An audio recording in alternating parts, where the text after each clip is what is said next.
नमस्कार साथियों, उत्तराखंड मुक्त विश्वविद्यालय का सामुदायिक रेडियो हेलो हल्द्वानी आप सुन रहे हैं। दोस्तों, आज हमारे स्टूडियो में एक बहुत ही खास मेहमान हमारी मौजूद हैं। हमारे उत्तराखंड की बहुत ही लोकप्रिय लोक गायिका बीना तिवारी जी आज हमारे स्टूडियो में हैं। हम बहुत सी बातें उनसे करने वाले हैं। बीना दीदी, आपका बहुत बहुत स्वागत है जी। बीना दीदी के गाने 60 के दशक से लेके 90 के दशक तक या कहीं अभी 2010 तक दीदी ऑफिशियल तरीके से आकाशवाणी रामपुर से जुड़ी हुई थी और उसके अलावा आकाशवाणी लखनऊ से एक तरह से एक छत्र गाने दीदी के रेडियो में बजते थे उस दौर में। बहुत ही खनकती हुई आवाज और लखनऊ की पैदाइश है दीदी की, तो वो जो आवाज में वो जो उच्चारण और जो लहजा है वो बहुत ही साफ है दीदी का। तो इस खनकती आवाज का पूरा पहाड़ मुरीद रहा है। तो आज हम उन किस्से कहानियों को जानते हैं, समझते हैं। उस दौर में गायकी के फील्ड में होना बहुत आसान नहीं था महिलाओं के लिए। तो कैसी कैसी दीदी की यात्रा रही है और उसमें आकाशवाणी के जो डायरेक्टर थे बंशीधर पाठक जिज्ञासु जी, जिन्होंने एक बहुत बड़ा फलक दिया उत्तराखंड के लोगों को, तो उनका किस तरह से योगदान रहा उसे भी हम जानेंगे। तो दीदी कॉमेडी शुरू करनो, पहली शुरुआत से जाते हैं कि पैदाइश लखनऊ में कैसे हुई आपकी? आप तो पहाड़ के हैं, तो हालांकि उसमें लखनऊ से एकदम सीधे रिश्ते हमारे हुआ करते थे, राजधानी हमारी थी। तो पिताजी क्या आपके वहाँ पे नौकरी में रहे? नमस्कार। पहले तो मैं आपका अभिवादन करती हूँ और आपका धन्यवाद करती हूँ कि आपने मुझे जो सम्मान यहाँ पर बुला करके किया है, मैं आभारी हूँ। मेरे पिताजी सचिवालय में थे, तो उसकी वजह से वहाँ सब लोग वहीं रहे। तो मैं वहीं, मेरी जन्मभूमि कर्मभूमि दोनों लखनऊ है। अच्छा। और वहीं से शुरुआत हुई संगीत की। ये 50 का दशक रहा होगा जब आपकी पैदाइश हुई है? हाँ, 49। अच्छा। तो 60-62 वर्षों का जो ये समय है, इसके अनुभवों को साझा करने के लिए एक मुलाकात तो बहुत कम है। समय समय पर मैं आपको थोड़ा थोड़ा बताती रहूंगी। और तो सन 1963 में आकाशवाणी लखनऊ से उत्तरायण कार्यक्रम की शुरुआत हुई। पहले ये 15 मिनट का कार्यक्रम हुआ करता था और इसमें 3 कंपेयर हुआ करते थे। एक हिंदी में जयदेव शर्मा कमल जी, गढ़वाली में जीत सिंह जरदारी जी और कुमाऊनी में बंशीधर पाठक जिज्ञासु जी। अच्छा। तो उस समय कलाकारों का अभाव था, मतलब चूंकि कार्यक्रम भी नया नया था, कलाकार एकदम तो नहीं आ सकते थे। फिर धीरे धीरे जिज्ञासु जी ने कलाकारों की खोज प्रारंभ करी। अच्छा, ये उत्तरायण कार्यक्रम किसकी उपज था? बंशीधर पाठक जी की? अब ये तो मैं नहीं कह सकती कि किसने वो किया, पर ये है कि नहीं, पाठक जी तब कंपेयर से बता रहे हैं आप, तो वो क्या डायरेक्टर कंपेयरिंग करते थे वो। वो उत्तरायण कार्यक्रम को वही करते थे। अच्छा, चलाते थे। अच्छा। तो उन्होंने कलाकारों को खोजना प्रारंभ किया। अच्छा, उस समय क्या होता था कि कलाकारों के अभाव में कोई भी कार्यक्रम हो, वार्ता लिखनी हो, तो एक ही आदमी वहाँ पर वार्ता कर रहा, नाटक भी और वो संगीत भी। तो धीरे धीरे जब उनको पता लगा कि मैं संगीत की छात्रा थी वहाँ भातखंडे संगीत महाविद्यालय में। अच्छा। तो मेरे पास आए, वो कहने कि हमारे यहाँ नया कार्यक्रम शुरू हुआ है, तो इसमें थोड़ा योगदान मिल जाए तो अच्छा है। तो मैं तैयार हो गई, मैं गई वहाँ। धीरे धीरे वहाँ पर कभी वार्ता मिल करती थी और कभी कोई नाटक हुआ तो उसमें भी भाग ले लिया। बाकी संगीत में धीरे धीरे गीतों को देना प्रारंभ किया। उनके पास बड़े बड़े साहित्यकारों के, गीतकारों के गीत हुआ करते थे। वो धीरे धीरे कभी एक गीत, इसकी धुन बना के इसको गाना है, इसको करना है, वो ऐसे ही फिर मुझे दे देते थे। अच्छा। फिर मैं उनको तैयार करके उनकी रिकॉर्डिंग करती। अच्छा, तो धुनें कौन बनाता था? धुनें तो अब मैं ही बनाती थी जनरली। अब ऐसा होता है कभी कभी, जैसे कोई गीतकार है वो किसी धुन को आधार बना करके गीत लिखते हैं। कोई धुन उनके दिमाग में होती है। तो अगर उस धुन में कुछ अच्छा समझ में आता तो उसी को थोड़ा सा और अच्छा करके वैसे उसी दिन को चला गया, नहीं तो मैं अपनी बनाती थी। अच्छा अच्छा। तो दीदी आकाशवाणी से जुड़ने का ये समय कब का था? 60 का दशक हम कह सकते हैं? 1963 में, दशक 63 तो वही में, हुआ, 63 में। अच्छा 63 से शुरुआत हुई थी। अच्छा बाकी 2000 नहीं सॉरी 1962 अच्छा। के अंत में शुरुआत हुई थी। 63 से जाकर के इसने एक आकार पकड़ा था। हम्म। तो तब फिर मैं तो उस समय में थोड़ा उस समय के समाज के बारे में थोड़ा सा बता सकते हैं कि पहाड़ उस समय कैसा था? नई नई एक तरह से आजादी मिली है, 15-16 साल आजादी मिले हुए हैं, तो उस समय का जो भारत था, उस समय का जो समाज था, मनोरंजन के साधन तो केवल रेडियो ही एकमात्र हुआ करता था उस समय रेडियो पे। भी क्या, ट्रांजिस्टर हुआ करता था। ट्रांजिस्टर, हाँ। क्योंकि रेडियो हर जगह तो नहीं जा सकता। अब पहाड़ों में, गाँव में लोग खेतों में काम कर रहे हैं, सेना में सैनिक अपने उसमें लगे हुए हैं, तो उनका माध्यम मनोरंजन का ट्रांजिस्टर हुआ करता था। तो तो उस समय आपके समानांतर और कौन कौन से कलाकार थे जो उसमें लिख रहे थे, गा रहे थे?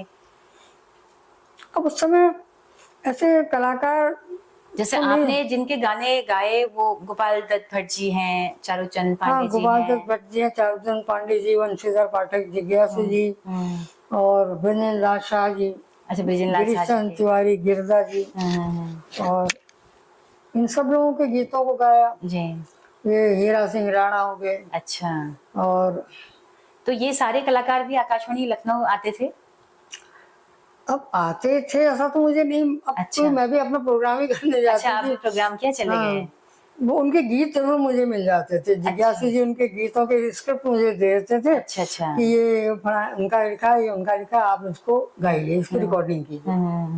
जी। तो मैं दीदी रिकॉर्डिंग, पहला गाना कौन सा आपने गाया आकाशवाणी लखनऊ से, याद है आपको? पहला गाना मैंने, जहाँ तक मुझे याद आता है, गौरदा का गीत था, हम सौ कुमाऊं हम सौ, हमरो कुमाऊं हम सौ कुमैया, ओह वाह हमारी सौ सब खेती बाड़ी। वाह। ये था तो गौरदा का गीत था, वो मैंने गाया। अच्छा। फिर उसमें एक वार्ता उन्होंने मुझे दी थी, अ,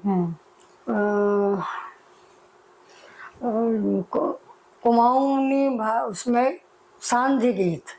अच्छा। अब सांझ गीत में एक गीत था, उसमें के संध्या झूली रहे छो, चारूचंद पांडे जी का था शायद वो। उसमें सब तीर्थों की शाम का वर्णन था। ओह वाह। तो की संध्या झूली रहे छो, नीलकंठ हिमालय, बद्रीनाथ का द्वारा, केदारनाथ का द्वारा, इस तरह से हरि का हरिद्वारा, तो वहां का वर्णन था।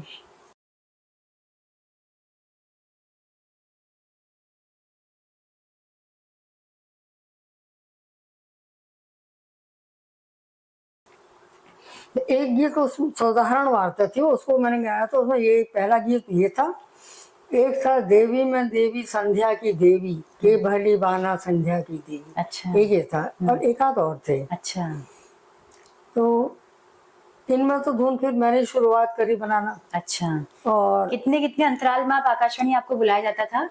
अब उनके महीने में एक उनके बार या? उनके कुछ नियम थे जिसके तहत वो बुला सकते थे। शायद साल में 3-4 बार या कुछ ऐसा था ना उनका। अच्छा अच्छा। तो उसमें होता ये था कि अब जैसे चारूचंद पांडे जी कहते थे, नहीं मेरे गीत तो आप उन्हें मीना से ही गवाइएगा। अच्छा। तो वो लोग कहते थे कि साहब आकाशवाणी की भी एक सीमा है, हम्म एक कलाकार को हम फ्रिक्वेंटली तो नहीं बुला सकते। बहरहाल वो रखे रहते थे, जब चौथे महीने मेरा नंबर आता था फिर। अच्छा, तब आप गाते थे। तो लगभग कितने गाने आपने उनके लिखे हुए गाए होंगे? उनके तो सभी गीत गाए हैं। सारे, मतलब कितने गाने हैं आपके, कुल कितने गाने हैं जो आपने अब आकाशवाणी में गाए हैं? गीतों की संख्या तो अब ये कोई तराजू तो है नहीं जो मैं लगभग बताऊं। मतलब 100-200 इतना अब वो मान के? कम भी हो सकते हैं, ज्यादा भी हो हाँ, सकते लगभग हैं। इतने, 200-250 मतलब तो गाए थे। 200-250 गाए हैं। हाँ। तो ये गाने दीदी अभी हैं कहीं, आर्काइव हैं अब ये तो, आकाशवाणी में? मतलब यूट्यूब में तो हम कुछ कुछ देखते हैं अब ऐसा आजकल। ना, आज का मीडिया तो इतना सशक्त हो गया है कि उसमें आप कुछ भी ढूंढ सकते हैं। तब आकाशवाणी ये था, उन्होंने उसको प्रिजर्व किया कि नहीं किया, जिसकी वजह से बहुत सी चीजें हमारी गायब, विलुप्त सी हो गई। अब खुद ही याद नहीं रहता कि अरे हमने ये गीत गाया था, कहीं मिले तो याद। अब आज का जैसा समय होता तो हम भी सब प्रिजर्व कर लेते, अपने ही सब प्रिजर्व कर लेते। तो 63 से आपने गाना शुरू किया, और कब तक आकाशवाणी लखनऊ में आप कब तक गाते रहे फिर? आकाशवाणी लखनऊ में मैं 76 तक तो थी। 76 तक थे। हाँ, फिर मेरी शादी हो गई तो मैं इधर उधर गई, लेकिन विजिटिंग आर्टिस्ट की हैसियत से और वैसे मैं गाती थी। अच्छा, तो 76 तक आप लखनऊ में ही रहे। भातखंडे से आपने अपना पूरा वोकल में किया है, विशारद किया है। निपुण एमए। नहीं, अच्छा। और शादी कितने साल में हुई आपकी? मेरी 76 में हुई थी। अच्छा उसके बाद फिर जहाँ जहाँ मेरे पति का स्थानांतरण हुआ जी। वहाँ वहाँ मैं गई, पर आकाशवाणी जब भी बुलाता था मैं अपनी रिकॉर्डिंग कराने चली जाती। अच्छा, भाई साहब किसमें थे नौकरी में दीदी? वो प्रोफेसर थे केमिस्ट्री डिपार्टमेंट में। अच्छा अच्छा।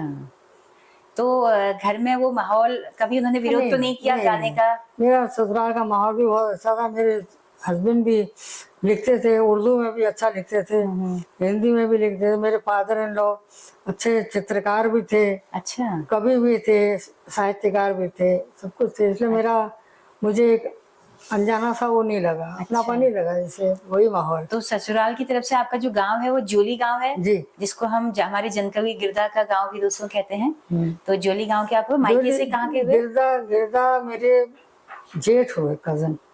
अच्छा अच्छा। तो जब आप गा रहे थे तब गिरदा कितने साल के थे, तब क्या कर रहे होते थे ऐसे गिरदा? तो गिरदा के संग अच्छा, तो गाया अच्छा, मैंने। हम उम्र ऋतु आनी रोली भंवर उड़ाला बली के साथ गाया। हाँ। कई गीत और भी गाया था, वो लोग भी लखनऊ आते जाते रहते थे, हाँ। तो बहुत से तो गीत गिरदा गाए। का टोन वही होगा गाने का जिस तरह हाँ, से हाँ। वो गाते हैं, बिल्कुल। मस्त अपना अच्छा वैसे होकर ही गाते अच्छा थे। अच्छा अच्छा। अभी 2010 में भी नैनीताल में प्रोग्राम हुआ था, माटी से मंच तक। उसमें भी वो आखिरी मुलाकात मेरी गिरदा से हुई ओह थी। अच्छा। उस समय मैं गई थी, वहाँ बुलाया था मुझे, मैं गई थी। तो गिरदा ने कहा कि बेणी पे एक गीत है, जाओ। सब लोगों ने फरमाइश पर, तो उन्होंने कहा वही ऋतु आनी रोली का। अच्छा। फिर उन्होंने वो गाया। अच्छा अच्छा। ये गाना लिखा किसने था? गिरदा ने ही? ना, अच्छा गिरदा का तो नहीं है ये। अच्छा। ये इसके क्या है बोल? ऋतु ऋतु आनी रोली भंवर उड़ाला बली, कुमाऊं मुल्का भंवर उड़ाला बली। भरी। और इसके अंतरे क्या है? एक अंतरा वही है, देखायो पात में भंवर उड़ाला बली, के भलो मानी छो भंवर उड़ाला बली। अच्छा ऐसे हुआ करते अच्छा थे। अच्छा। अब पुरानी रचनाओं में ये याद नहीं रहता ना कि गीतकार कौन था, जिसके नोट कर लिए। नोट तो सबके किए थे, पर वो सब इधर उधर हो गए। जी। अब तो चारूचंद चंदोला जी का आपने पहला गाना तो आपने गौरदा का गाया, उसके बाद चारूचंद पांडे जी का आपने कौन सा गाना गाया सबसे पहले? अब इतना तो याद नहीं है, उनके तो बहुत सभी गीत गाए, सारे गीत गाए। सारे गीत गाए। तो दीदी आपका और किन किन शहरों में रहना हुआ लखनऊ से जब आप गए?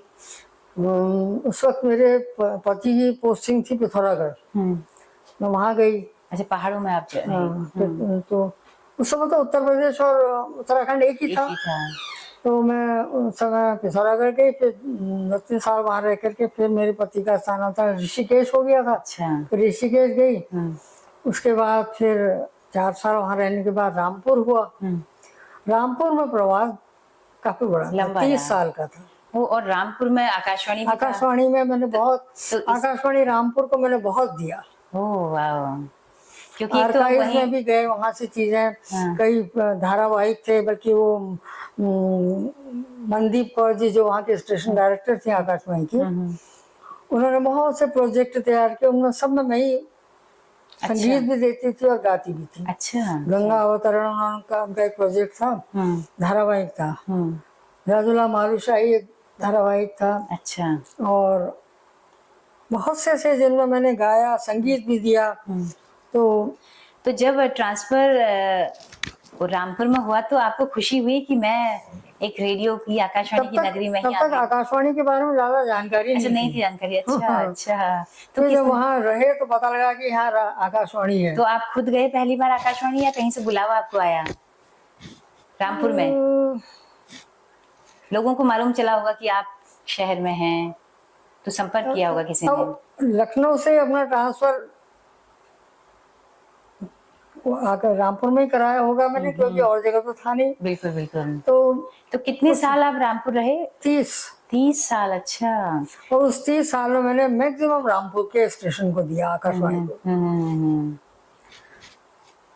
तो दीदी आपके लोकप्रिय गानों में सबसे पहला गाना लोकप्रिय कौन सा हुआ आपका?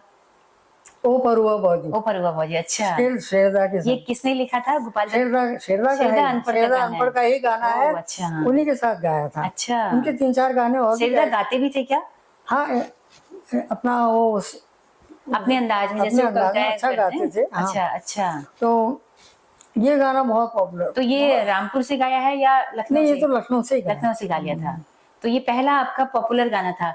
लोकप्रिय हो रहा है ऐसा कैसे पता चलता था कि ये गाना बहुत लोग वो पसंद कर रहे फरमाइशें हैं? आती थी ना, अच्छा, चिट्ठियां आती थी, फरमाइशें आती आकाशवाणी थी। में। अच्छा मंडे और थर्सडे शायद 2 दिन थे जिसमें फरमाइशी प्रोग्राम हुआ था। अच्छा अच्छा। तो उसमें आप ये समझिए कि मैक्सिमम चिट्ठियां या तो सैनिकों की होती थी या गांव से किसानों की होती थी, अच्छा ये इसी तरह की चिट्ठी। अच्छा। हर चिट्ठी में आपका ये गाना हमें बड़ा अच्छा लगता है, हमें सुनाइए आपका ये गाना हमें। तो सब चिट्ठियां मुझे जिज्ञासु जी पकड़ाते थे कि ये आपके लिए चिट्ठी आई है, देखिए।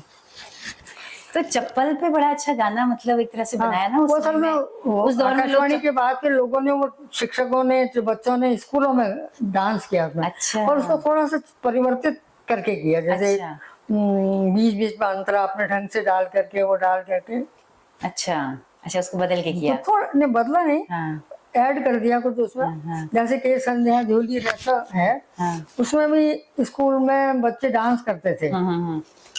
तो उसमें भी थोड़ा सा अंतरा में थोड़ा सा चेंज करके उसको बच्चे प्रोग्राम करते थे। वो अच्छा अच्छा लगता था। अच्छा। फिर दूसरा लोकप्रिय गाना आपका फरमाइश जिसकी सबसे ज्यादा आई, वो कौन सा था? बाट लागी बरात चली भेट डोली माँ, बाट लागी बरात चली भेट डोली माँ, जा त्यारा सोरा सचेली भेट डोली माँ, जा त्यारा सोरा सचेली भेट डोली माँ।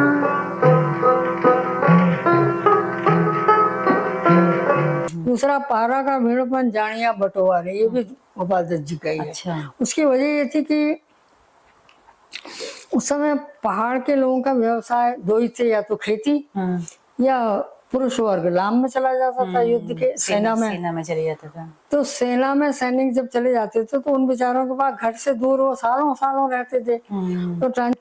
तो ये गीत ऐसा है गोपाल दत्त जी का, जिसमें एक पत्नी जो है, जिसका पति सेना में गया हुआ है, वो बेचारी परेशान सी है, तो बैठ जाती है सड़क में, आते जाते लोगों से कहती है कि पारा का भेड़ोपन जानिया बटोवा, तुम उस तरफ जा रहे हो, मेरे पति के लिए जवाब ले जा दो। क्या बात। फिर वो पहचान बताती है कि देखो तू मेरे पास बैठ, मैं तुझे पहचान बताती हूँ, तू पहचानेगा कैसे? तो वो पहचान बताती है, वो कहती है कि उस गीत के अंदर कि भाई ऐसा ऐसा है, ये पहचान है उसकी, ये है, तुम पहचान करके मेरा जवाब दे देना।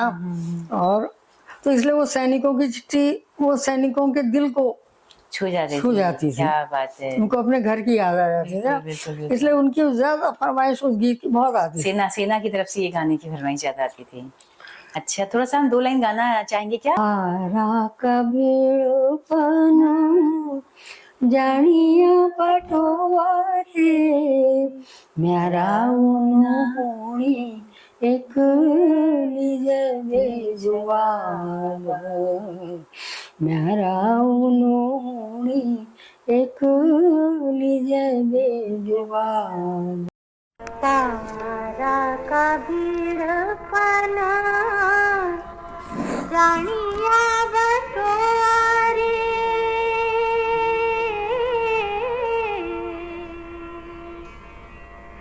पारा का भेड़पना जानिया बटोवा रे, न्यारा होनी एक लीजे दे जवाब, न्यारा होनी एक लीजे दे जवाब। पारा का भेड़पना जानिया बटोवा रे, न्यारा होनी एक लीजे दे जवाब, न्यारा होनी एक कितना मेलोडियस ये गाना है। तो हम समझ पा रहे हैं कि सैनिक लोगों के कितने दिल को छूता होगा ये गाना दीदी ना। तभी तो उनकी फरमाइश बहुत आती थी इस हाँ गीत हाँ में। हाँ। और इसके बाद दीदी और कौन कौन से गानों की फरमाइश और ज्यादा? ये बज्जी का है बाट लागी बरियात, चेली भेंट डोली में। तो ये तो जब भी बारात जाती थी, बेटी विदा हो रही, तो उस समय का ही सबसे हिट गाना होता था। अब ऐसा है ना कि उस और इस समय गाने की, को सुन के और रोना आता था हाँ, उसमें। वैल्यूज, उस समय की वैल्यूज कुछ और थी, रिश्तों की भी और उसकी भी। आजकल वैल्यूज कुछ और हैं। उस समय माता पिता अपनी बच्ची को संस्कार देते थे, विदा करते थे तो कुछ नसीहत सीख के साथ विदा करते थे कि बेटी जा, अब तेरा घर वही है, वही सास ससुर तेरे माता पिता हैं, देवर ननद सब तेरे भाई बहन हैं, उनका ध्यान रखना। और हम जब भी कोई त्योहार होगा, तेरे पिताजी आएंगे, बड़े भाई आएंगे, तुझे जो तेरा वो बनता है तुझे दे के जाएंगे, इसलिए उदास मत होना। आजकल माता पिता का कुछ दूसरा, तो दीदी समय बदल गया ना। लड़कियां उस समय नौकरियां कम करती थी, अपने पैरों पे खड़ी कम पढ़ी थी, लिखी नहीं थी उतनी, पढ़ी लिखी नहीं थी। तो आज और तो लड़कियां खुद होता कमा ये रही हैं, हाँ। खुद अपने शादी के लिए पैसा इकट्ठा कर रही हैं। तो वो सिनारियो तो बदलना ही है ना। तो आज बेटी मजबूत स्थिति में है, तो उतना वो जो दुख कष्ट जो होते हैं, रोना कष्ट से भी आता है ना, कि आपके दुख होते थे, कष्ट होता था। आज लड़कियां जॉब कर रही हैं अलग अलग अच्छे अच्छे सेक्टर्स में, अपने को उस समय साबित ऐसा कर होता रही था, हैं। लड़की एक बार शादी होके विदा हुई तो कभी तीज त्योहारों में आ गई मायके तो आ गई, नहीं तो वहीं से उसकी अर्थी जाती थी। बहुत कम आना होता था, हाँ हाँ हाँ बिल्कुल। तीज त्योहार ही बहाना हुआ करते थे। अब आजकल तो कुछ क्या बताऊं, सभी कुछ बदल गया है। बिल्कुल दीदी, थोड़ा सा हम लोग अपने देखने सुनने वालों के लिए जानना चाह रहे हैं कि आकाशवाणी के भीतर का जो माहौल होता था, थोड़ा सा उसको बताइए। कि आपके लिए जब बुलावा आता था, आप लोग जाते होंगे, बैठते होंगे, कितना घंटा आप लोग रहते थे वहां अंदर? नहीं, घंटा नहीं, और अच्छा, वह रिकॉर्डिंग करी। क्या कोई रिहर्सल भी करनी होती थी, रियाज करना होता था? कितने टेक आप लेते थे? ना ना, ऐसा कुछ नहीं था। अरे कई कई बार तो हमको लाइव गाना पड़ा। अच्छा। रिकॉर्डिंग का कुछ या तकनीकी खराब हो गई, खराबी आ गई, या कुछ कोई असुविधा हो गई, तो कहते साहब आज लाइव गाने के पड़ेंगे आपको। अब वो लाइव गाने में थोड़ी घबराहट तो होती थी, पता नहीं सही होगा नहीं होगा, कहाँ से गा शुरू करेंगे, क्या करेंगे। तो वैसा भी हमने समय देखा है कि जो हुआ लाइव भी गा गए। तो सब कभी चीजों के कभी लिए तैयार रहना कभी पड़ता। कोई यादगार पल रहा हो, कुछ साझा करना चाहें आप? कोई किस्से, कहानी, कुछ कोई हंसी मजाक की कुछ बातें होती नहीं, अब होंगी? इस समय तो इतना याद नहीं है। हम्म, ये होता था कि वहां पर ज्यादा संख्या तो होती नहीं थी, जिस जिसका प्रोग्राम हो वो आए, प्रोग्राम दिया चले चले गए। गए। सिरदा अनपढ़ जी के साथ में कोई किस यादें हो उनके साथ गाने की? श्रद्धा अनमोल के साथ जो उनका एक गाना गाया मैंने, ओ परवा बाजू, हाँ। तो वो इतना ज्यादा प्रचलित हो गया कि एक दिन श्रद्धा कहने लगे, मेरी ईजा मुझसे कहती है कि तू तो गांव का हुआ, तूने तो उस एक्सेंट में उसको गा लिया, वो तो शहर की पढ़ी लिखी लड़की, उसने कैसे गाया? ओह वाह। अच्छा, क्या बात हंसते है थे। फिर मैंने कहा ये आप ही का वो है श्रद्धा, जी। आपके संग गाते गाते मैं भी वहीं की हो गई। जी जी। तो दीदी ये गाना यूट्यूब वगैरह में तो मिल जाएगा ना, ओ परवा बाजू? नहीं तो 2 लाइन हम चाहेंगे कि मुझे आप जरूर मुझे गा दें। मुझे लगता नहीं है मिल पाएगा। जी जी जी। क्योंकि तो दीदी मैं सिरदा अनपढ़ बन जाती हूँ, आप नहीं, जरा नहीं, सा नहीं, वैसे थोड़ा सा जुगलबंदी दे 4 दीजिए। लाइन है उसकी ज्यादा। हाँ। ओ परुवा बोजू चपल केल्या छायस, फटफटनी होनी चपल केल्या छायस। अब वो फिर वो शेरदा कहने वाले, ओ परुली ई जातू कस मन से कस, धन तेरो में जाता है कस करूं मैं कस, ऐसा होता था। वाह, ये मतलब रामलीलाओं से लेके हर मंच पे ये मतलब हंसी ठिठोली के लिए बड़ा एक शानदार हाँ, हाँ। गाना हुआ करता था। फटफटनी होने वाला तो इतना चला ये। तो जब तक आवाज न करे तब तक वो चप्पल ही गया है ना। और चप्पल उसमें लखानी और महिला भी फरमाइश करने वाले, चप्पल पहनूंगी, फट फट फट फट आवाज होगी। करेंगे।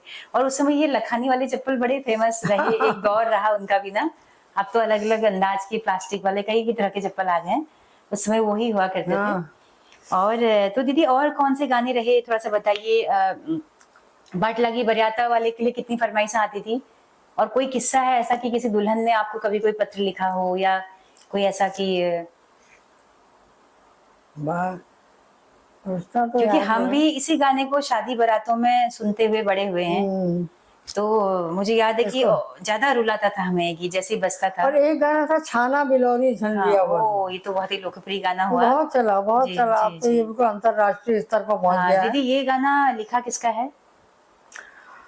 इस बारे में मैं बिल्कुल याद नहीं है अच्छा, मुझे कि किसने अच्छा, लिखा है। अच्छा। कभी मुझे ऐसा लगता है कि शायद रीठा मोहन सिंह रीठागढ़ी ने लिखा, या ये एक शुद्ध रूप से लोकगीत है।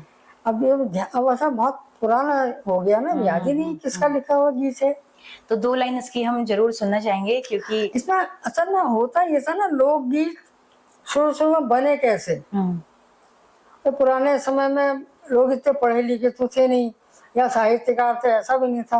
हाँ, थोड़ा बहुत उनके अंदर भाव रहते होंगे। अब दिन भर खेती वगैरह का करके वो करके सब अपने अपने व्यवसाय से थके हारे हो करके शाम को जब इकट्ठा होते होंगे, सब बैठते होंगे अपने अपने दिन की पूरी अच्छी बुरी बातें पीड़ा बताते बातें बताते होंगे। तो उसमें उसी में कभी ऐसा भी होता, झोड़े ओड़े भी ऐसे बन जाते थे। 2 लाइन एक ने गाई, मौज में आकर के 2 लाइन गाई, अगले व्यक्ति ने 2 लाइन इसमें और जोड़ दी, पूरा ऐसे ही जोड़ा बन जुड़ता गया। चला गया, एक गीत बन गया। वही एक लोकगीत का संज्ञा दे दी गई। बिल्कुल, उसका कोई एक लेखक नहीं होता है, वो जुबान पे जुबान हाँ, जाते हाँ, जाते वो अपना सब रूप अपनी लेता है। अपनी जो भाव जिसके मन में हो वो। हाँ।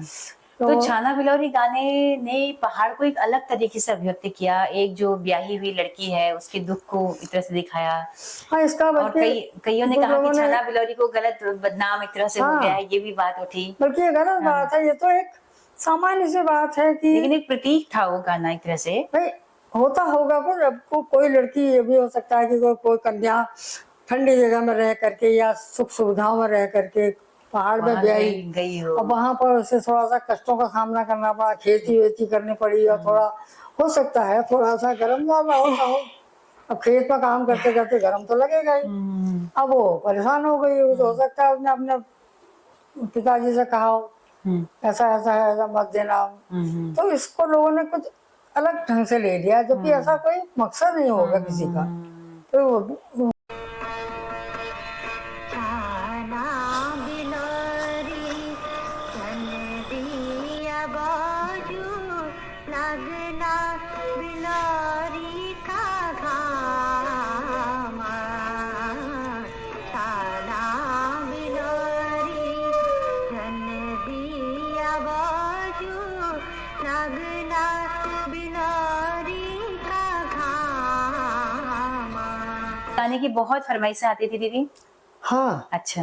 बल्कि ये अभी 2022 में उसमें राष्ट्रपति भवन का जो होता है, हाँ, मीटिंग, क्या कहते हैं उसको, पुरस्कार समारोह।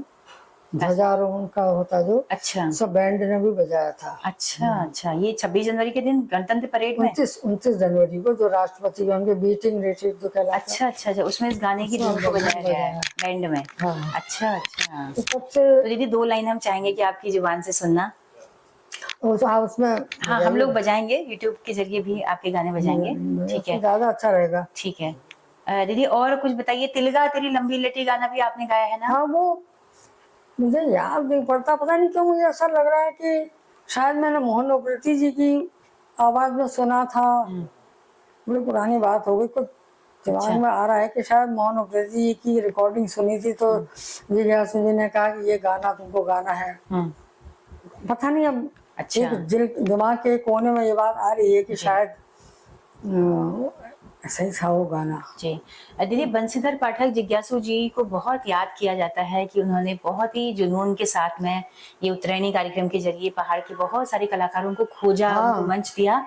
आज तो सोशल मीडिया के समय में कलाकार खोजने बहुत ही आसान हो गए हैं। हाँ, खुद ही मिल जा रहे हैं। काम था बेचारे, तो सुबह से घर से निकलते थे और दिन भर खोज में निकल जाते थे। ऐसे फिर एक से दूसरा, दूसरे से तीसरा मिलता चला गया। तो उस समय जब आप गा रही थी तो उसमें और महिलाएं और गायिकाएं कौन कौन थी, कुछ नाम बताना चाहेंगे? नईमा खान उप्रेती क्या उसमें गा रही थी? अब ऐसा है ना, हालांकि लोग काफी कम गाते थे, इक्का दुक्का। मेरा इनसे सामना आकाशवाणी में नहीं हुआ। अच्छा। वैसे या तो ये लोग अपनी रिकॉर्डिंग करा के चले जाते होंगे, मैं अपनी रिकॉर्डिंग करा के चली जाती होंगी। नहीं, रेडियो में लेकिन किन किन के गाने बज रहे होते थे उस समय में आपके अलावा? ये भी याद नहीं है। क्या भाषा पंत लोग, हाँ, नईमा तो खान, ये लोग हाँ। बजाते होंगे, गाते होंगे उसमें? भाषा पंत भी थी और चंद्रकला पंत भी थी। अच्छा, जब इतनी फरमाइशें आती थी तो कैसा लगता था कि अच्छा लगता था लगता कि था। सेलिब्रिटी हूँ? सेलिब्रिटी शब्द हालांकि उस तरह नहीं, से, सेलिब्रिटी तो तब दिमाग में आया ही नहीं। हाँ, लेकिन कुछ खास हो, लोग पसंद कर रहे हैं मेरी आवाज तो को। अच्छा लगता था कि हाँ लोग अच्छा मान रहे हैं गीत को। और तो शक्ल से तो कम पहचानते होंगे क्योंकि आवाज ही जाती थी, तो ऐसा तो नहीं था कि कहीं भीड़ में कोई किसी ने हाँ, दिखा हो हाँ। और कहने के लिए उस समय तो आमना सामना किसी से हुआ ही नहीं, बस आकाशवाणी में गीत ही हुए। बस। दूरदर्शन भी नहीं था तब तो। दीदी, लखनऊ ने कितना आकार दिया आपकी जुबान को, आपके उच्चारण, आपका लहजा, आपकी पूरी बनावट जो है उसको, लखनऊ का कितना असर है उसमें? क्योंकि शुरुआती कितना 20 साल लगभग, शादी आपकी कितने साल में हुई है? 26-22 साल में हुई। तो इतने साल, तो 26-27 साल आप वो अब घर में मेरी अपनी मदर से पहाड़ी में बात होती थी, अच्छा, तो इसलिए वो अच्छा, फिर भी एक माहौल असर होता है। स्कूल में आपने पढ़ा तो बहुत ही तहजीब का शहर लखनऊ कहा जाता है, तो उसका असर कहीं ना कहीं आपको, हमें लगता है कि आपके भीतर वो चीजें अब ये हैं। तो कोई दूसरा आदमी बता सकता हाँ, है। हाँ, हाँ। कैसा है लखनऊ की, कुछ यादें आप साझा करेंगी? अब लखनऊ नवाबों का शहर रहा, तहजीब और उसके मामले में तो हाँ, हाँ। तो गायकी, मतलब गायकी का गढ़ रहा ना, गायकी का भी वो रहा, उनका उसमें कौन घराना। सी बड़े घरानों की कौन सी महिलाएं थी जो उसमें गायिकाएं बड़ी? किसी से मुलाकात हुई आपकी? नहीं, उस समय तो कोई ऐसा मुलाकात नहीं हुई। हाँ, बिरजू महाराज जी के बैले वगैरह में भी गाने का अवसर मिला था, उनके साथ बैठ के। अच्छा, तब उनका वहाँ पर चलता था ना, क्या ग्रुप था एक डांस अच्छा, ग्रुप। अच्छा। उसमें जाना होता था, कभी कभी उनके बैले में गाने का अवसर मिला। और अनूप जलोटा थे इनके साथ भी।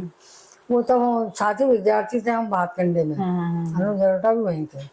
तो अक्सर कभी कभी किसी कंसर्ट वगैरह में जाने का अवसर मिलता था। अच्छा, अच्छा। और तो किसी बड़ी गायिका से उस तरह से आपका सामना नहीं हुआ?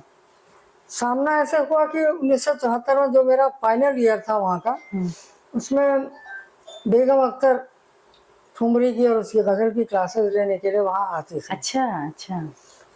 तो तो शाम को मैं अपनी क्लास के बाद उनके उसमें चली जाती थी, उनसे बैठ करके अपना ज़्यादा देर तो नहीं हो पाता था क्योंकि अपना ही क्लास में टाइम हो जाता था।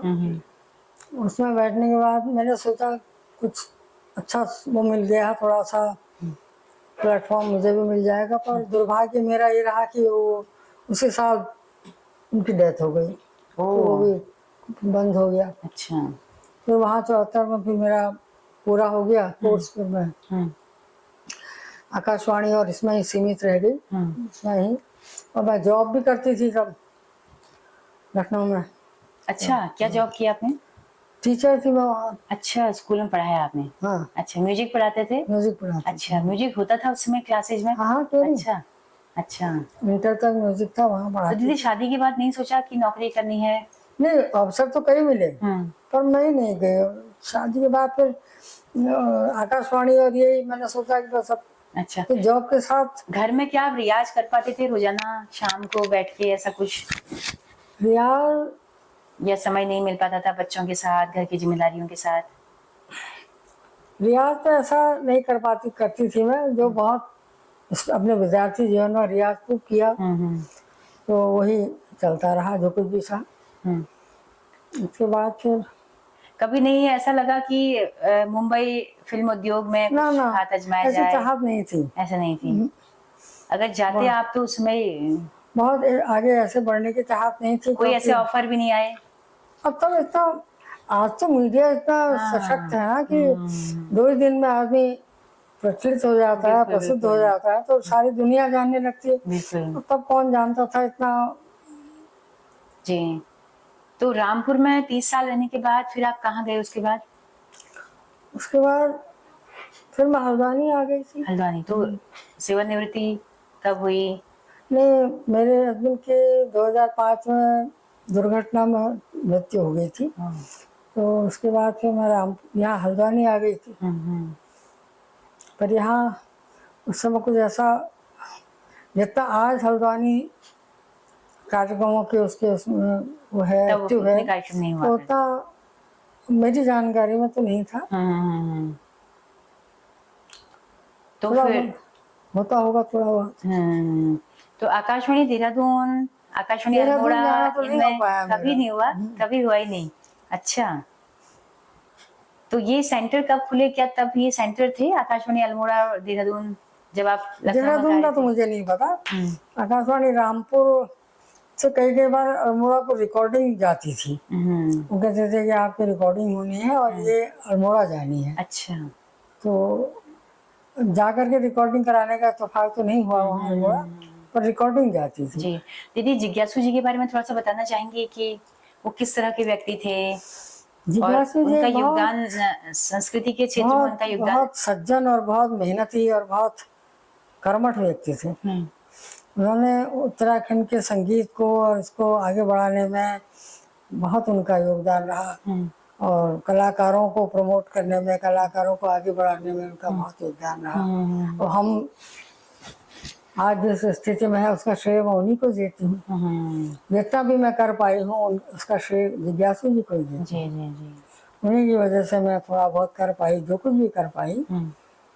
और इसी तरह से उन्होंने और कलाकारों को भी स्थान दिया, जगह जगह प्रमोट किया, उनका हौसला बढ़ाया। किसी महिला गायिका के साथ आपने साथ में गाना गाया, कोई कभी ऐसे रहा? नहीं, ज्यादातर सोलो ही गाए। सोलो ही ज्यादा गाए। कभी कोई जरूरत ऐसी हुई तो कोई कर्म का गीत गाना है तो उसमें 2-4 महिलाओं ग्रुप ले लिया, अदरवाइज अकेले ही गाया। तो ज्यादा गाने आपके थोड़ा श्रम से जुड़े हुए ज्यादा गाने हैं, उस समय के माहौल से जुड़े हुए? त्योहारों वाले गीत भी क्या गाए आपने? 30 त्योहारों वाले, थोड़ा सा सगुन आखिर वाले, जैसे मांगल गीत गाया, दे देवा बाबा जी कन्या को दान, ये भी गाया, ये भी आप बजा सकते हैं उसमें। बिल्कुल बिल्कुल बिल्कुल। और इस तरह से कुछ 2000 संस्कार गीत भी, जैसे वार्ता मिली उसमें संस्कार गीत कुआओं ने, उसमें जो है संस्कार गीतों का वो, उसमें संस्कार गीतों का उदाहरण से दे करके कि ये उस समय होता है, ये उस समय होता है। बिल्कुल बिल्कुल। दीदी, अब थोड़ा सा मैं जानना चाहूंगी कि 90 के दशक आते आते गीतों में थोड़े बहुत बदलाव होने लग गए थे, है ना? ललित मोहन जोशी, माया उपाध्याय, कल्पना चौहान, इन सब के गाने कैसेट से टी सीरीज लगभग लोकप्रिय हो गई मैं थी। असल में आपको बताऊं, मैं इसको न समझिएगा, मैं ज्यादातर इधर उधर ही रही ना, तो जितना एक्टिव मीडिया आज हो गया है, अगर ये तब हुआ होता तो सबके गाने में सुन पाती। तब ये सब था नहीं, ना मोबाइल का इतना चलन था। और तो इनसे परिचय मेरा जब मैं हल्द्वानी आई तब हो पाया। हाँ। तो तब भी उसके बाद किस तरह से देख रहे थे आप बदलते हुए हमारे पूरे कुमाऊनी गीतों का जो इंडस्ट्री है पूरी, वो इंडस्ट्री तब बनी, मतलब वो एक उद्योग की शक्ल उसने तब ली। पहले तो इसी तरह से गाते थे, लेकिन फिर ऐसा हो गया ना कि पहले के गीतकारों के वो दूसरे तरह के हुआ करते, उनके अंदर के भाव जो थे वो बड़े गंभीर और बड़े गहरे होते थे। अब ऐसा प्रचलन हो गया है, अब इसको क्या कहें, सही कहें गलत कहें ये भी नहीं कह सकते।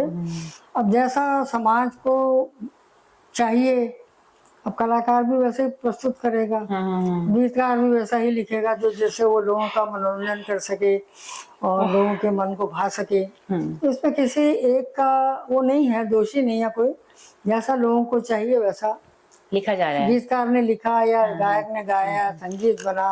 उत्तराखंड की रियल परिस्थितियों को वो रिप्रेजेंट कर पा रहे हैं वो गाने, प्रतिनिधित्व तो हो रहा है, क्योंकि गांव में आज भी कष्ट है महिलाओं का, आज भी जंगलों में महिलाएं जा रही हैं, खेतों में आज भी काम कर रही हैं। एक हिस्सा शहरों की तरफ आ गया, लेकिन एक बड़ा हिस्सा आज भी गांव में ही है। जंगली जानवरों का शिकार हो रही है, बाघ है, भालू है, वो हमला कर रहे हैं, पेड़ों से गिर के अभी भी मर रही है, पहाड़ से, चट्टान से गिर के मर जा रही है ना? और कहीं कहीं तो पलायन इसी वजह से होता जा रहा ना। कहीं कहीं दुर्गम गांव में भी खाने के लिए आज भी संकट तो है ही। हालांकि भरपेट खाना अब उस समय का जैसा तो नहीं है कि भूखे रहना पड़ता था। पर ऐसा था ना, उस समय खेती से बहुत कुछ प्राप्त हो जा रहा जाता था, हाँ। मेहनत करके खेती अच्छी मिल जा हाँ, रही थी उस समय। हाँ। अब क्या हो गया है कि एक तो ये जंगलों में जानवरों का आतंक अलग हो गया है। अब वो खेती करेंगे तो कहीं बंदर उजाड़ दे रहा है, कहीं भालू उजाड़ दे रहा है, कहीं बाघ का डर हो रहा है। तो सब इसकी वजह से उनका रोजी रोजगार जो नौकरी चाकरी का तो महिलाओं का कोई प्रश्न नहीं होता समय की, पर वो जिस तरह से अपना जीवन यापन कर ले रहे थे कि खेती से सब साग सब्जी फल फूल और ये जो कुछ है लगा करके सब व्यवसाय करके, अब वो प्रभावित हो गया। दीदी हमारी जो पूर्णिमा पांडे जी हैं नृत्यांगना, उनसे क्या मुलाकात थी? वो भी शायद लखनऊ में ही रहती थी। हाँ, वो वहीं भातकंडे में शिक्षिका थी। हाँ। उनसे तो अक्सर मुलाकात होती रहती थी अपने क्लास के बाद, कभी कभी उनके साथ बैठ के अच्छा बातचीत भी होती रहती थी। अच्छा। कभी आपने नृत्य वाला क्षेत्र आपने सोचा नहीं अपनाऊं या ऐसा ना, बचपन में कहीं कोई घरेलू फंक्शन हुआ तो डांस कर लिया वो अच्छा लगे। जी। तो श्रोताओं, उम्मीद करती हूँ कि आप सबके मुताबिक मैं कुछ बातचीत दीदी से कर पा रही होंगी। अगर बोर हो रहे हैं तो माफ करिएगा। तो दीदी कुछ गाने की पंक्तियां क्या हम लोग गुनगुनाएं थोड़ा सा कुछ? अब उसको तो आप उसमें बजा लीजिए, बेहतर रहेगा। बिल्कुल। तो आपके गाने क्या और कौन कौन से लोकप्रिय रहे? आलिली बकरी लिली गाना वो भी हाँ, हीरा सिंह राणा जी का। हाँ वो है। गढ़वाली भी गाए हैं मैंने, गढ़वाली गीतों का भी है। केशव अनुरागी जी का गीत है। तब उस समय केशव अनुरागी जी, अजीत सिंह नेगी और वो चंद सिंह राही जी और इन सब लोगों के साथ कई बार मिलना हुआ आकाशवाणी में। अब आज तो कोई रहे नहीं। अब उनके बच्चे आगे को कर तो रहे हैं, पर उनसे कभी परिचय हुआ नहीं। आपका कभी मन नहीं हुआ कि कोई गीत मैं भी लिखूं, कोई कविता लिखूं, लिखने की तरफ कभी नहीं? अब वो पक्ष मेरा जरा सामान्य ही रहा। कहीं पर छोटा मोटा सुधार करना हो तो बात दूसरी है, अदरवाइज लिखने का उतना प्रयास अभ्यास ही नहीं रहा। जी। आपके दौर में न उतनी सुविधाएं थी, उसके बावजूद भी आप गायकी के क्षेत्र में गई, इतना लोकप्रिय हुई। आज की महिला गायिकाओं के लिए आप क्या कहना चाहेंगे? मैं महिला गायिकाओं के लिए ही नहीं, मैं ये चाहूंगी कि समस्त जो आज नई पीढ़ी जो आगे बढ़ रही है, इनका सौभाग्य है कि इनको इतने प्लेटफॉर्म मिल रहे हैं कि ये हर जगह अपनी प्रतिभा का इस्तेमाल कर सकते हैं। प्रतिभा में भी कमी नहीं है, प्रतिभा भी है, पर ये कुछ मुझे ऐसा लगता है दिशा भ्रमित से हो गए हैं। इनकी समझ में नहीं आ रहा है कि हम क्या करें, किस ओर जाएं। एक तो पक्षी है कि 2 ही दिन में प्रसिद्धि हासिल करने वाली, देख रहे हैं वो लोगों को, ये गाना 2 दिन चला और फिर वो प्रसिद्ध हो गए। तो उसमें वो जो उसकी मूल जड़ है संगीत की, उससे कई दूर जा रहे हैं। बस वो आगे बढ़ने की होड़ में है, उन्हें ये नहीं पता हम कहाँ जा रहे हैं, क्या कर रहे हैं। प्लेटफॉर्म उन्हें इतने मिल रहे हैं, हमारे समय में तो कुछ था ही नहीं। जी दीदी, थोड़ा सा अगर आर्थिक नजरिए से बात करें तो कलाकारों की जिंदगी में कोई बड़ा परिवर्तन आप देखती हैं? उस समय आकाशवाणी में मानदेय आपको कितना मिला करता था? पहले गाने के लिए आपको कितना आपका मानदेय मिला था? हमारा 20 रुपया मिलता था। अच्छा, 20 रुपया? 20 रुपए का चेक मिलता था, बस हम खुश थे उसमें। आप क्या किया था अपने पहले चेक का? कुछ अपने लिए खरीदा था? याद नहीं है। अच्छा, कभी अपने हस्बैंड को भी दिया आपने चेक, ये मेरी कमाई? उसके बाद तो फिर वो एक कभी कभी विजिटिंग कलाकार के रूप में मैं जब कभी लखनऊ आई, तब कितना मिलता था? अब इतना याद नहीं है। अच्छा, मतलब 20 रुपए कब बढ़ के 2000, 1000 हुआ? फिर आकाशवाणी रामपुर से जो कुछ मिला। रामपुर से कितना मिलता था तब के समय में? 500 तक हो गया था? नहीं, ज्यादा था शायद। अच्छा, तो याद ही नहीं है। अच्छा, तो 20 रुपए से सफर शुरू आपने किया। और आकाशवाणी का जो घोषित कलाकार थी उसको आप 2010 तक आप रही हैं। 2010 तक आप आकाशवाणी की लिस्ट में थी कलाकारों की? तब तो रामपुर तक थी। अच्छा, बहुत प्रोग्राम किया रामपुर में, आर्काइव्स में भी प्रोग्राम गए, दिल्ली। और तो सरकारों से कोई उम्मीद आपको कि संस्कृति कलाकारों के लिए, उनकी आर्थिक जरूरतों के लिए क्या करना चाहिए? क्या कोई सुझाव आपके हों? अब इस विषय में मैं क्या कहूँ। मैं प्रोत्साहन, कलाकार क्यों हमेशा गरीब रह जाता है आर्थिक नजरिए से, वैसे जबकि इतना समृद्ध है? नहीं, कलाकार में भी एक पक्ष तो काफी कुछ हासिल कर रहा है अपने प्रोग्राम के जरिए, उसके जरिए और कई और माध्यमों से। एक पक्ष थोड़ा कमजोर है। वह- जी अब इस तो विषय में ज्यादा कहना उचित नहीं है, मैं कुछ कहना। जी जी तो दोस्तों बीना दीदी के गाने हम लोग समय समय पर बजाएंगे और दीदी को फिर से बुलाएंगे उन गानों पर, पर्टिकुलरली एक एक गाने पर हम लोग बातचीत कर सकते हैं उनके किस्से कहानियों पर। तो आज की इस लंबी बातचीत को आपने सुना, इतने धैर्य के साथ आप अंत तक हमारे साथ बने रहे। जो भी लोग अंत तक बने हैं उन सबका बहुत बहुत शुक्रिया। जी, और दीदी मैं हाँ जो कुछ अभी तो 60-62 साल का अनुभव जो है वो एक मुलाकात में तो पूरा होता नहीं। बहुत कुछ कही अनकही बातें रह जाती हैं। फिर कभी जिंदगी रही तो आपसे दोबारा मुलाकात होगी, तब आपसे दोबारा बातचीत होगी, बहुत कुछ साझा करने का। जरूर जरूर दीदी। तो अब दीदी आपने इतना मुझे बहुत समय अच्छा दिया, लगा, आपने मुझे यहाँ पर आमंत्रित करके जो सम्मान दिया, मैं अनेक अनेक धन्यवाद कहती हूँ, आभार व्यक्त करती हूँ अपना। तो बहुत शुक्रिया दीदी, बहुत बहुत धन्यवाद। धन्यवाद। जी जी नमस्कार। तो दोस्तों अगर आप इस कार्यक्रम को देश दुनिया में कहीं भी सुनना चाहते हैं, सुदूर पहाड़ों में सुनना चाहते हैं, तो आप प्ले स्टोर पे जाके हेलो हल्द्वानी ऐप को अपने मोबाइल पर इंस्टॉल कर सकते हैं और सुबह 6 बजे से लेकर रात 9 बजे तक आप इन कार्यक्रमों का लुत्फ उठा सकते हैं। और हमारा यूट्यूब चैनल भी है, फेसबुक पेज है। आपके फीडबैक का हमें बहुत बेसब्री से इंतजार रहेगा। तो इसी के साथ में हमारी लोक गायिका बीना तिवारी दीदी के साथ अपनी रेडियो द घड़ी सुनीता भास्कर को दीजिए इजाजत। नमस्कार। बहुत बहुत धन्यवाद।